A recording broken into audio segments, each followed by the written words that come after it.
Hello, James Hearn from jamesandstephaniehearn.com. I am just going to quickly run through and finish the conversation about sleep that I started the other day, and specifically quality of sleep. Because you have to ask yourself, if you're looking after your well-being and your mental state, what things can you do to improve it? And are you jumping out of bed every day? Do you have lots of energy? Are you really sharp? Do you have no reliance on artificial stimulants like coffee and sugar? And if you find that you are sluggish and that your mind does take a dip during the day, and your energy levels really drop, then perhaps it's just worth looking at your patterns of sleep, your lifetime habits of sleep that we all fall into, and just seeing if you can make a slight tweak.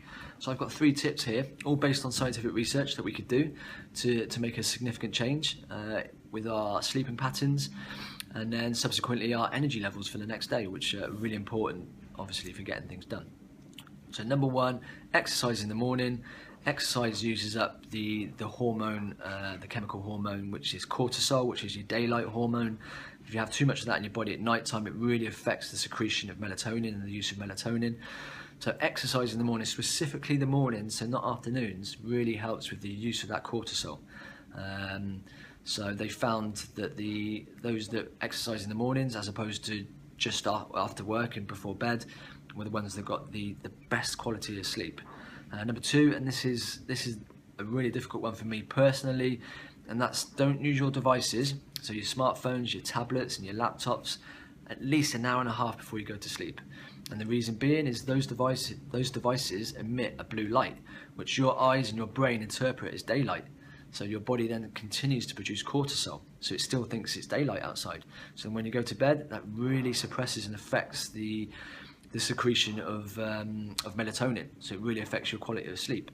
So put down your devices. If you're going to go to bed at 10:30, put them down at 9, and do something radical, like read a book, speak to someone, speak to another human being, meditate. Do whatever it is you need to do, but just step away from the devices. And if you can't, then there's an application for Apple devices that you can install that significantly reduces the blue light, which means your body's not interpreting the device's daylight, so you're not producing the cortisol. Or you can get some orange spectacles with an orange tint, and that also reduces the blue light.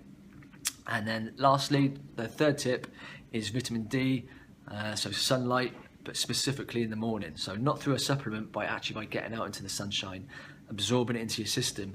So then when your melatonin is secreted at night time, the vitamin D that you've taken into your system really sort of binds and works with melatonin and makes the best use of it.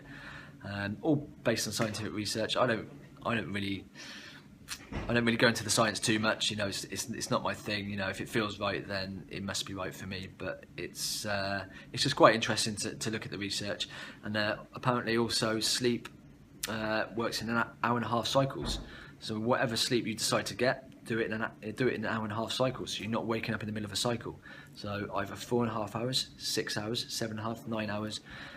So your patterns of sleep are completing the cycles before you wake up. So the time you go to bed is really important, but not the amount of sleep you're getting. That's all going to be individual. You have to experiment and find out what's good for you. But 10 p.m. to 2 a.m. is when melatonin is at its optimum, so it's really being produced at that time, so your body's really ready for sleep. But then your body is also preparing to heal itself and to repair itself. So the liver is secreting all its bile to break down all the food and to make the most of the food that you've digested throughout the day. Your endocrine system is being repaired. Those 4 hours is when your body really goes into healing and repair mode. So they're really important hours to get some really good rest. But again, it's different for everyone.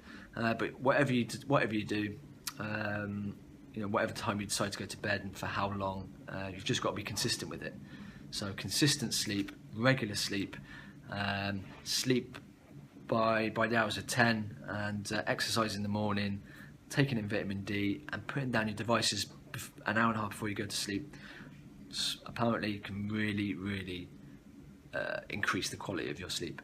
And in Chinese medicine, they say 9 to 9:30 is when you should be thinking about sleep. And again, it's because melatonin is produced at that time. So you've just got to do what feels right. You know, this is more of a guide.